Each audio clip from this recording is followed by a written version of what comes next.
It'll definitely be, both of us in the playoffs. May happen this year. I mean, they're right there. Maybe not, we'll see, but it's coming soon. And as far as a rivalry, man, they're talented. So I think rivalry, no disrespect to them, but the other team got to win some games before it can really be a rivalry. Big facts. Draymond. They got to win for it to be right. Okay. Welcome back to The Jump. I'm Rachel Nichols here with Brian Winhorst, the Hall of Famer, Mr. Scottie Pippen. And look, Draymond Green, give him a little credit. A little taste. Maybe a little taste of almost credit. The Kings did give a game last night, right, at Oracle Arena. KD scored 28, Steph poured in 36, but Buddy Hield and the Kings, they kept coming. And after the game, even KD sort of give them a little room, said they should be reckoned with soon. Just 12 points, so they have 4 games against KD to the Kings? KD is not going to the Sacramento Kings. Just stop. This is what Kyrie Friday. Irving is We're just upset having about. fun. It's Friday. Head-to-head, even though the Warriors have won all 4 games, if you look at that, right, just 12-point spread over those 4 games. It's one of the slimmest margins in a regular game season sweep ever in the NBA. The Kings are currently 9th out west.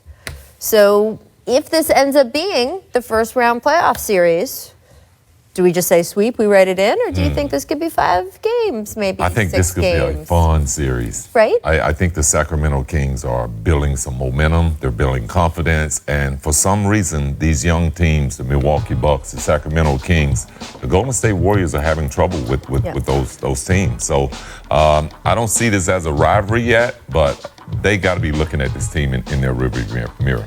You know what's hard, Rach? It's hard to beat the Warriors in the regular season. You know what's harder? I mean, was it Draymond who said there's 82-game teams and there's 16-game teams and we're a 16-game team? They're actually both, to be honest with you. I respect what the Kings are doing. I was one of the people that thought they wouldn't win 20 games this year. I didn't like almost any of their moves, and they've been awesome. And they've got 4 or 5 really exciting young players. And I am really happy that they're playing well, but they're not in the Warriors league yet. I would love to see a competitive first-round series, but and that just shows you they're just good enough to lose to them. I mean, I don't want to be mean, but that's just true. They're just good enough to lose to them close. I just see this as a young team that don't know how to win yet. They are closing the gap on the Warriors. They're a youth, their athleticism. They're just building confidence. But it's a big gap, Scotty. They close it, but it's a big gap. Well, it is a big gap in terms of what the Warriors have accomplished and what they have to do in terms of playoff. But I've been in this situation before, and you don't like running up against a young team that's very unpredictable, and that's what the Sacramento. But you always beat them. Interesting. But you always beat those young teams. Struggle with a few of them. Look, you didn't struggle that much. It would not be. I grew up in Cleveland. I saw. You saw that the struggles was not that real. Look, it would not be our continuing series, as the Kings term, without a little drama. And one of our lead heroes in the Sacramento Kings world these days is Buddy Hield. We showed you earlier. He passed up that potential game-winning three-pointer, just over 6 seconds left. He chose to drive. He ended up missing, right? And look, here's Hield after the game. He's going to explain his part of it. Then we'll talk about Dave Yeager. Yeah, I should have pulled that. I should have pulled it, but I should have pulled it. No excuse. Okay, I'm going to make a little excuse for him, okay? And we showed the highlights earlier in the show. He made a deep three, and his coach got upset with him. He made a second three from the corner, and his coach got upset with him. This was all within, wide open. Wasn't the one in the corner wide open? So that's the first one, right? And then the second, they're arguing about it, and he's like, I made the shot, though. Doug Christie's like, what are we talking about? I made the shot, right? So yeah, I get it, right? That he makes this. That first one was not a good shot. KD, by the way, is like, why is your coach yelling at you? Always a good shot if you make it. Thank you very much, Scottie always Pippen. a good shot. KD is sitting there and he can't believe it. Then he makes the shot in the corner. And again, they get into it with his head coach. So yes, by the way, when he says I should have pulled up, I don't know what came over me. I know what came over him. What came over him is he just got yelled at twice. So yes, he's going to freeze up and try to drive when he shouldn't. Scottie just referenced that they're young and they don't necessarily. I don't know. I mean, and maybe it was bad judgment, but if it go in, it's still a good shot.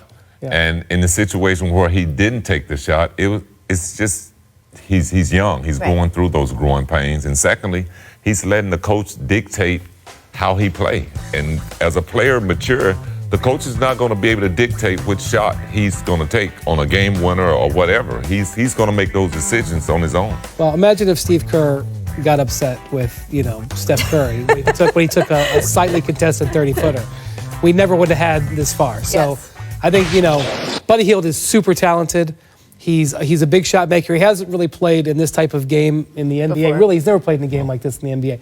But he's done it in college. I know he can be a big shot maker. So maybe Jaeger has to learn how to use this group too. Steve Kerr has joked that he has found himself clapping on the bench saying, good shot, good shot. And then he looks at the film later and he's like, I am a coach of basketball clapping that someone 40 feet from the basket and I'm saying good shot, but it goes in, to your point. And by the Bad way, judgment, good shot, right. Dave Jaeger has done a fantastic job with that team. Coach of the Year He's a candidate. good coach. He's had great relationships with a lot of players. So I don't know what was going on there. I would not use that to paint a broader brush of Dave Jaeger. But in this case, it seems like he got into his own player's head. And that is a shame, right? But live and learn, I guess. Don't want that. I want to get to New Orleans, where got all kinds of conflict between players. And okay. Interim Pelicans GM Danny Ferry met with Anthony Davis this week, told him the team will continue playing him, but at reduced minutes.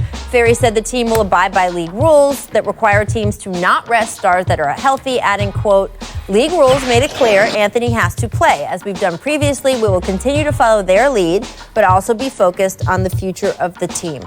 Brian, I've seen a lot of people kind of get confused who's on which side here. So I think it's important to just restate that if Anthony Davis didn't want to play, everybody on the Pelicans would be happy to have him go home. So I've heard some criticism from other people and ex-players saying he signed a contract, he's got to play. He's the one who's forcing the issue here. He wants to play.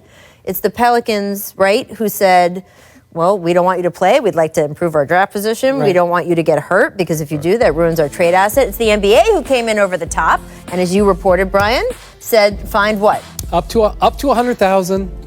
Obviously, it could be less than that, but up to 100,000. And my guess is the first fine would have been 100, but whatever, up to 100,000, and that would have really added up. And I talked to both sides about this, not the NBA, the Davis side and the Pelicans side. And I think what they're looking for going forward here is a consistent plan, what we're going to do game to game to game. Because Anthony Davis came back from the trade demand, and he played 34 minutes in the first game. Right. Next game, he played like 20. And so I think they're going to say, this is what we're going to do. Also, I want to point out that Danny Ferry said that Drew Holiday is also going to have reduced minutes. Yes, because Drew Holiday is a good basketball player that could help them win basketball games. That's true. That was not said. But Drew Holiday will have reduced minutes too. An advantage right off the bat, Lakers. Next game for the Lakers is at the Pelicans on the second night of a back-to-back. And that loss potentially could help the Pelicans draft position. Hey, the Pelicans want to do anything and everything they can do to avoid winning games. So Yep. I think it's very smart to pull these players back, but also know that these are the players that are going to fill the stands up for you. So it's tough, but I think for the Pelicans, they're looking down the road. They want to try to win next year.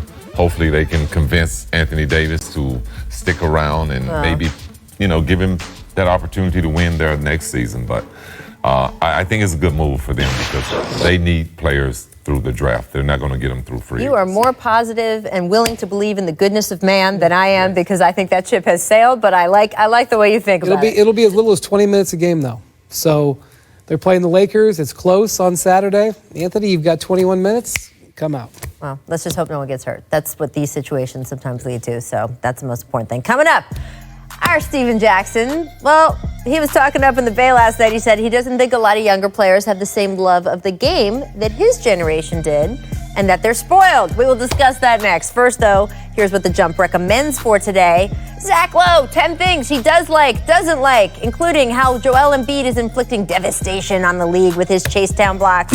Take a listen to Mr. Lowe. I'm Zach Lowe, and here's what I like and don't like this week around the NBA. I like Joel Embiid, the chase down king. Hypothesis: is Embiid the greatest chase down block center ever? Maybe since Bill Russell? David Robinson was nimble and fast enough to earn a place in this discussion too. But, I mean, look at this violence. What a great block by Joel Embiid. That is nonsense. Those kinds of plays have a psychic value that can be hard to quantify. They also scare me, given Embiid's injury history, including knee soreness that will keep him out of the lineup at least another week. The most fundamental argument against the trade Ben Simmons for 3-and-D guys crowd is that doing so now would amount to betting the entire franchise on Embiid's continued health. It's far too early, and Simmons is far too good for Philly to go there.